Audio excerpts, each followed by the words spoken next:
Mesdames et messieurs, où que vous soyez, bienvenue à Rites et Traditions sur Africable, la chaîne du continent. L'insolite, l'inhabituel, le surnaturel et la mystique régissent la vie africaine. Très souvent, ces opinions traduisent une totale méconnaissance ou un mépris souverain du savoir-faire et du savoir-être d'Afrique.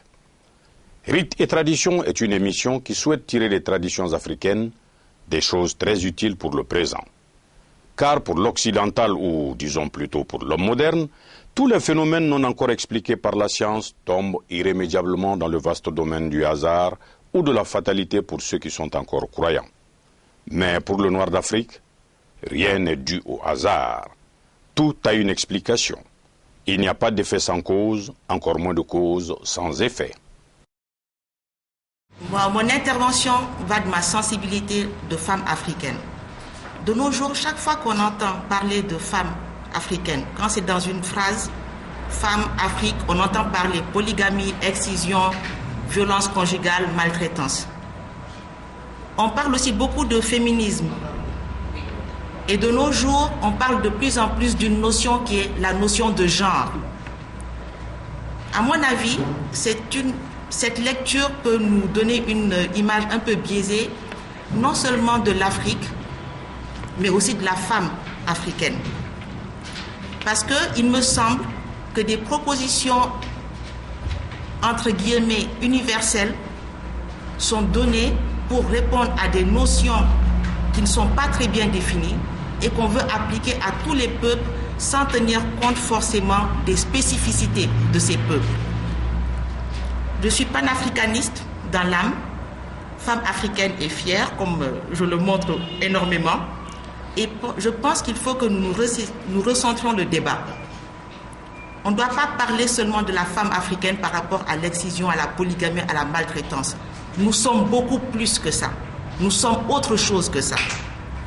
Donc l'association dont je suis membre a saisi l'occasion du 8 mars pour nous donner la parole afin que nous partagions avec vous notre perception et une autre perception qui, on l'espère, va nous rendre encore plus fiers de ce que nous sommes.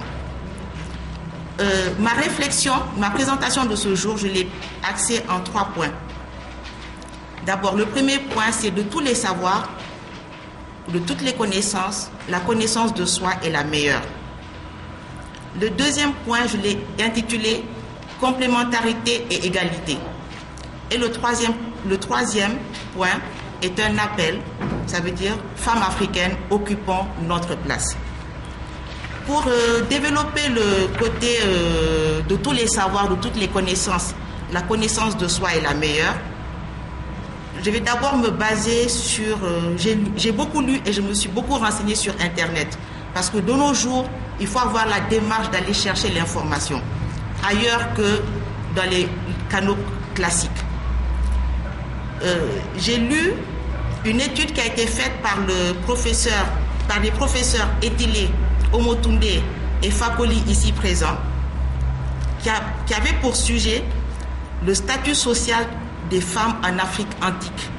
Et c'est une étude qui a été faite pour l'Institut Africamat.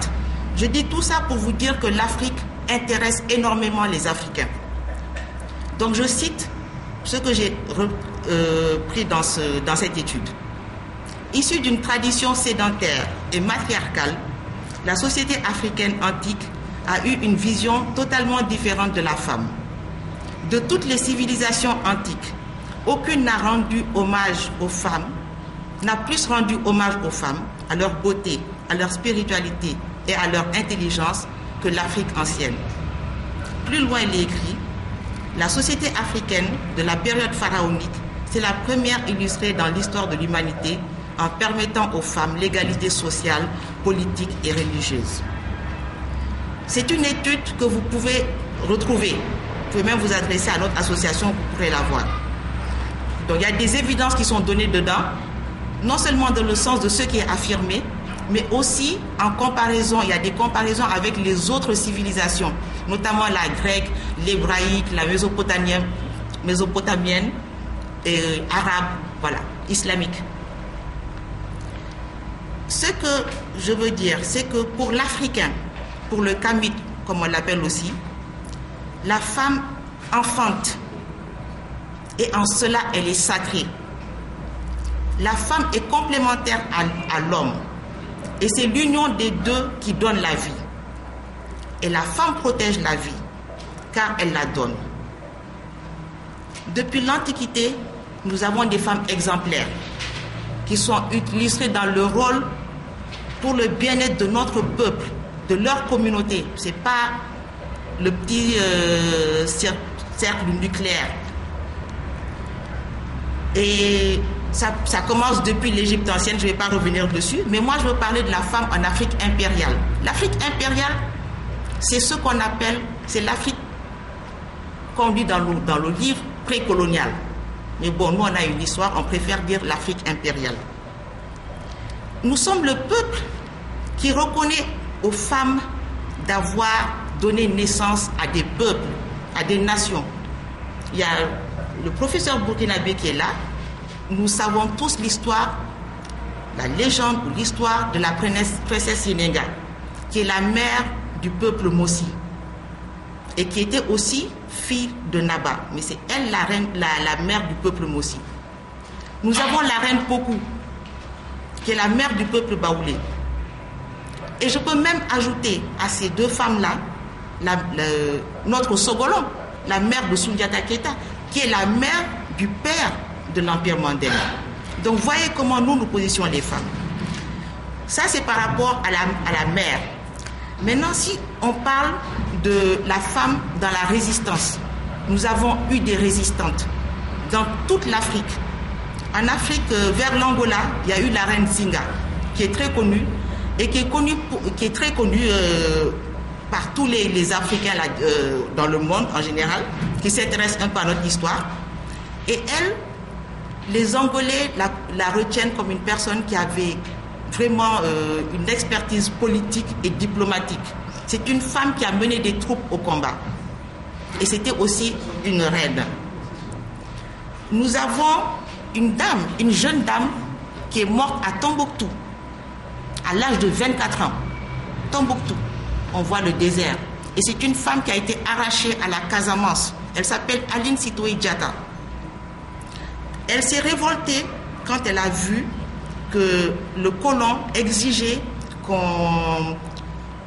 à la place des cultures vivrières, des cultures commerciales. Et là, elle a entraîné, elle a été le leader d'un mouvement de contestation de toute la basse Casamance. Et le colon, qui aujourd'hui veut nous apprendre ce qu'est la femme et comment traiter notre femme, l'a déportée dans un environnement autre que celui dans lequel elle a vécu, c'est-à-dire à Tombouctou. Elle avait 24 ans quand elle est morte à Tombouctou, cette guerrière. Autre chose, on peut avoir beaucoup encore il y a des groupes de femmes dans l'histoire de l'Afrique qui, pour résister aux razzias, s'enfermaient avec leurs enfants parfois et mettaient le feu. Saya Kafsamaloé, mieux vaut périr que mourir que la honte. Donc, là j'ai parlé des femmes résistantes, des femmes guerrières. Sur l'autre plan, il y a la Nyéléni du Mali. Nous aimons toutes quand on nous dit que nous sommes une Nyéléni. Ça veut dire que nous excellons dans tous les domaines. Voilà, on a accès à tous les domaines. Il n'y a pas de domaine réservé, justement. Et Nyéléni est une grande agricultrice. Et mieux que ça, elle est connue pour avoir domestiqué, elle est réputée avoir domestiqué la culture du fonio, qui est aujourd'hui une céréale dont vous allez beaucoup entendre parler. Et ça, c'est Nyéléni. Une autre Nyéléni, c'est peut-être Wangari Maathai, qui a beaucoup planté, qu'elle repose en paix et que son œuvre continue de fleurir. Parmi les femmes de pouvoir, nous en avons beaucoup. En Afrique, nous avons des femmes présidentes. Et quoi qu'on dise sur ce qu'elles sont, sur ce qu'elles ont fait ou ce qu'elles n'ont pas fait, chaque fois qu'il y a eu une femme présidente au pouvoir, la paix est venue et les choses ont pu avancer. Il y a Ellen Johnson Sirleaf du Libéria. Il y a Joyce Banda qui a fait un acte extraordinaire pour son peuple. C'est-à-dire qu'elle a vendu l'avion que son prédécesseur avait acheté pour acheter de la nourriture pour son peuple. Et ça se passe maintenant à notre époque. Nous avons Samba Panza, Catherine Samba Panza de la Centrafrique qui vient de mener la Centrafrique à une transition. Quoi qu'on dise. Même dans le côté Par exemple, dans ma commune, moi, monsieur le maire, c'est une dame. Il y a beaucoup de femmes chefs d'entreprise, je suis moi-même chef d'entreprise. Il y a beaucoup de femmes chefs de projet. Donc, voilà où nous sommes. Nous sommes partout, nous, la femme africaine, et pas seulement là où on veut nous cantonner. Le Mali, nous avons connu Awa Keïta, c'est-à-dire la femme africaine de tous les combats. Awa Keïta, je ne peux pas la mettre dans une seule catégorie. Mais ce que je peux affirmer, comme ça, avec juste mon intuition, qui est une force que nous avons, nous les femmes, et que nous commençons à oublier, c'est que le féminisme pour lequel elle s'est battue n'est pas celui pour lequel, aujourd'hui, les gens se battent. Essayons de nous inspirer de nos mamans, de celles qui nous ont précédées.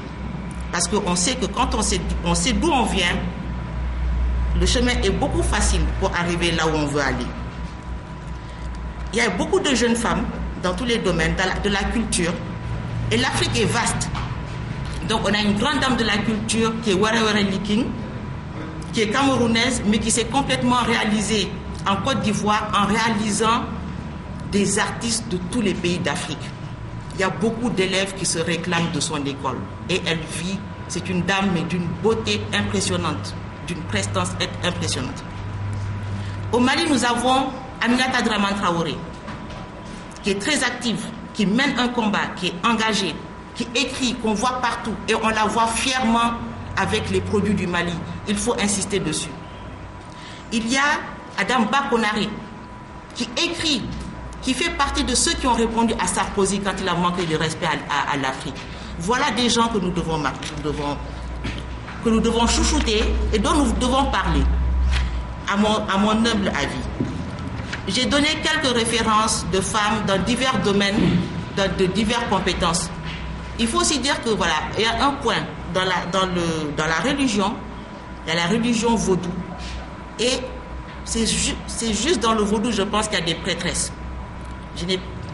D'après ce que les renseignements que j'ai pu avoir, alors que les autres religions n'admettent pas la femme à un poste si élevé. Maintenant que j'ai donné des exemples de femmes pouvant se réaliser partout, dans tous les domaines, je n'oublie pas non plus que nous, la femme, eh bien, son complément, c'est l'homme. C'est l'homme. Nous sommes ensemble. Ce n'est pas un adversaire, c'est un compagnon.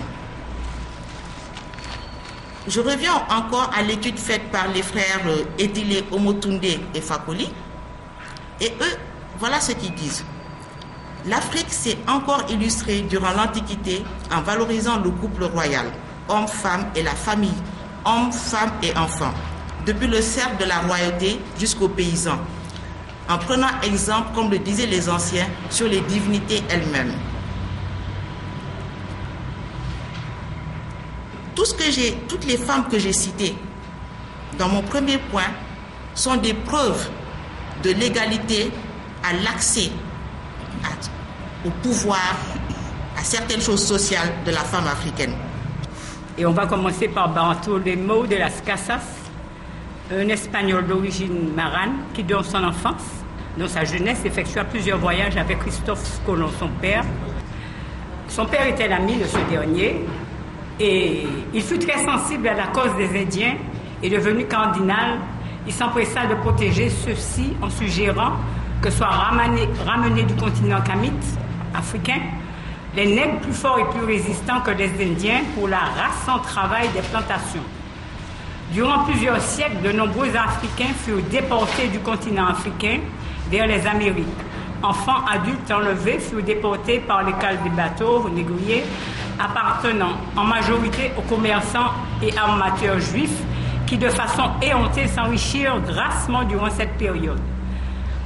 Les bateaux partaient d'Europe sur l'Afrique chargés de marchandises diverses, puis du continent kamite vers le continent américain, avec leur cargaison d'êtres humains esclavagisés vendus sur tout le continent américain et dans les îles, pour ensuite regagner chargés de sucre, de bois d'ébène et d'indigo l'Europe, la France, l'Angleterre, l'Espagne, le Portugal, la Hollande. Ils pratiquaient tous ce commerce triangulaire. C'est en cette période dite des Lumières que des hommes évangélisés au nom du profit ont chosifié une partie de l'humanité à cause de la couleur de leur peau. La femme africaine, après cette traversée, est devenue la femme antillaise.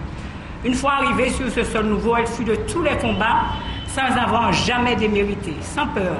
Et malgré le joug et l'épée en permanence sur sa tête, elle a toujours été à la pointe du combat, derrière son aigre.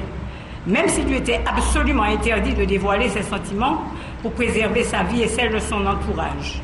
En ce temps-là, tout esclave était la propriété exclusive du maître, lequel s'arrogeait le droit de profiter de toutes les femmes de son cheptel humain.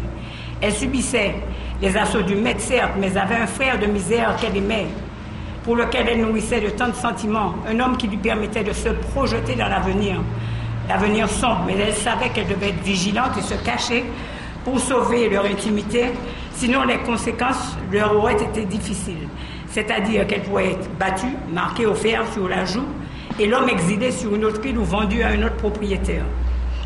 De nombreuses femmes africaines périrent de maladies, de résignation.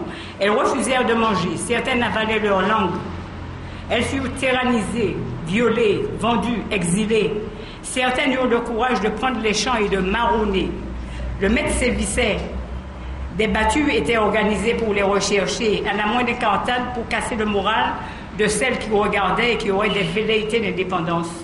Ces femmes exploitées, malmenées, violées, comprirent qu'en cas de grossesse, il fallait supprimer par amour le petit qu'elle attendait afin de lui éviter de connaître le système inique et morbide que fut l'esclavage. L'enfant dans le ventre de sa mère était déjà la propriété du maître. Sans remords, beaucoup de ces femmes eurent donc recours au service de sœurs qu'elles avaient qui connaissaient l'usage des plantes dans ce nouvel environnement. Elles furent nombreuses, les femmes africaines, guérisseuses, magiciennes, prêtresses des cultes qui soutenaient toute la communauté à soigner les enfants, à soutenir les meneurs de révolte, en les cachant, les soignant, les nourrissant et en les informant du danger. Ces femmes furent des prêtresses redoutables, potomitans, organisatrices, qui portaient mystiquement, avec rigueur et impitoyable force, leur groupe. Elles avaient pour habitude de se retrouver le soir pour discuter, s'organiser, fomenter grâce à la parole de nuit. Tout s'est toujours tramé dans la nuit pour les Noirs.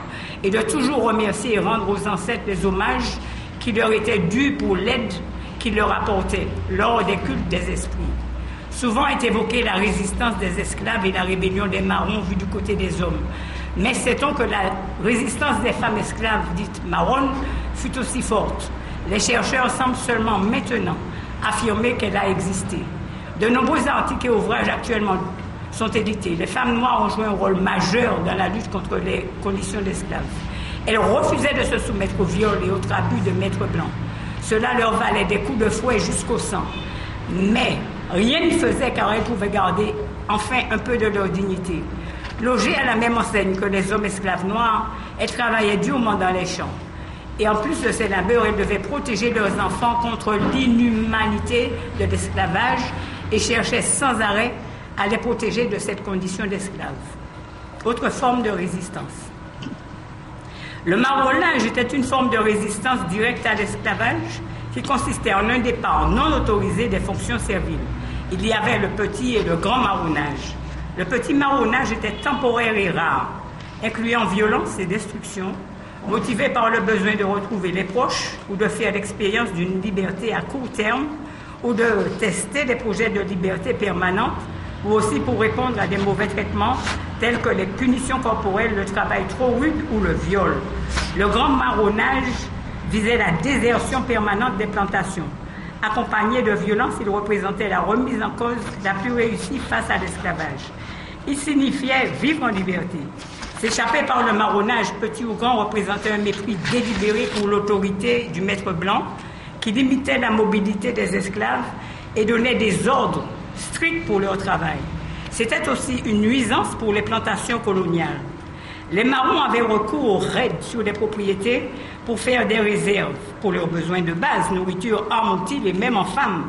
L'invisibilité des femmes dans cette forme de résistance s'explique par des exigences, porter et élever un enfant, la peur des représailles, le refus ou l'impossibilité de supporter le terrain hostile des cachets, à la périphérie des activités des marrons.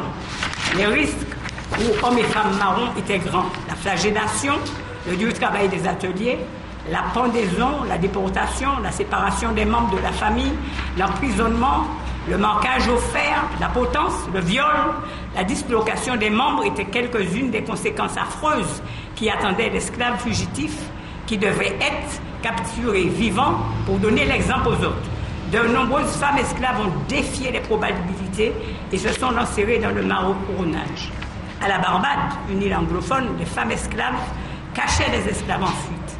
Ces collaboratrices marronnes procuraient aux fugitifs nourriture, abris, vêtements, informations.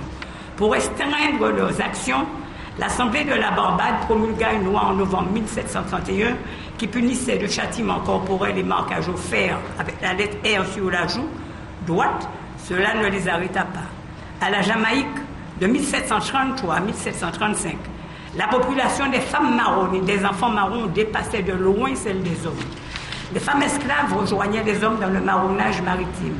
À Saint John, Antilles néerlandaises, 11 esclaves volèrent un bateau et partirent pour l'île britannique, voisine des Bermudes, où l'esclavage avait été complètement aboli depuis 1838. 3 de ces marronnes maritimes étaient des femmes, Polly, Kitty et Katula. Des femmes esclaves dans le mouvement marron furent célèbres, telles que Lise la sage-femme, Romane la prophétesse, Marie-Jeanne, Henriette, Rosette et Isabelle. Toutes elles étaient de Saint-Domingue et Coba de la Jamaïque. Coba, d'après le journal de son maître, était une récidiviste. Elle s'était enfuie à 8 reprises en 1770 et 5 fois en 1771.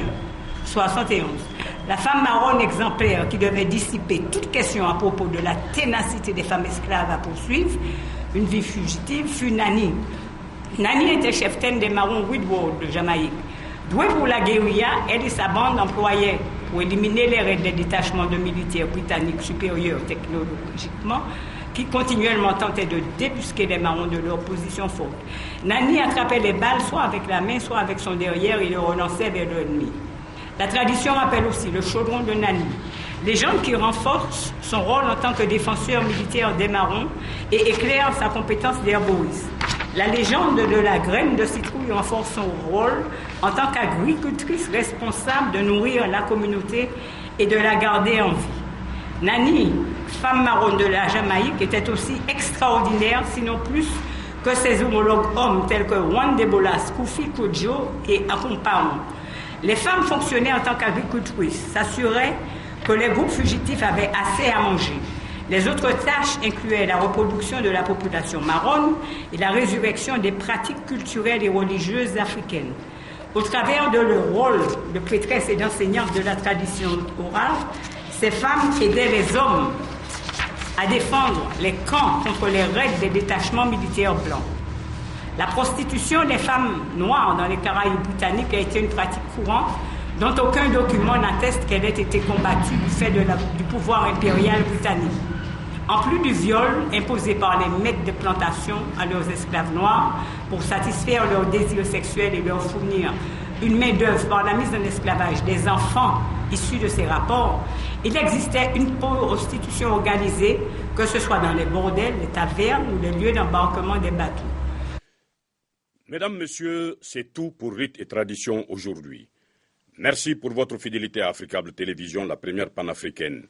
Mais n'ayons pas peur de le dire et surtout, n'ayons pas honte de le reconnaître.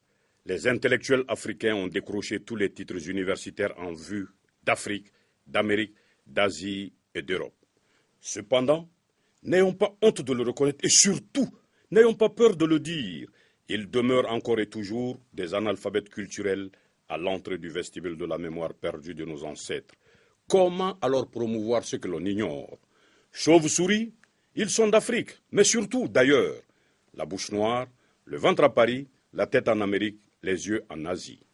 C'est pourquoi, mesdames, messieurs, prenez soin de vous, car chaque émission à Rites et Traditions est un questionnement. Ce que l'on apprend de la culture d'autrui, vaut-il ce que l'on oublie de soi? Ainsi, fils et filles d'Afrique, nous devons sans cesse avoir en vue qu'il ne saurait y avoir de développement économique, politique et social sans un rayonnement culturel adéquat. C'est pourquoi il ne s'agira pas pour nous de faire recours à nos sources, oh que non, mais plutôt d'avoir recours à nos sources afin de promouvoir le développement réel du continent africain. Car personne ne viendra construire l'Afrique à notre place. Ciao, à la joie de vous retrouver, on ne peut plus nombreux la semaine prochaine.